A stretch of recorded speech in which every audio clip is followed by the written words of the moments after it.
Think a company is super profitable. That doesn't always mean it has cash in the bank.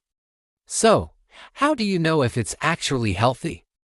That's where the cash flow statement comes in. It's the ultimate truth teller, showing exactly where a company's money came from and where it went.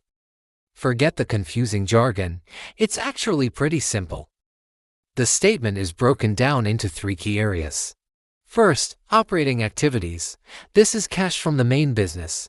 Is the company generating real money from its day-to-day operations? Next, investing activities. This is money spent on things like new equipment, buildings, or other investments. Seeing big purchases here often signals the company is gearing up for growth. And finally, financing activities. This includes borrowing money, paying back loans, or issuing stock. It shows how the company is funding its operations and expansion.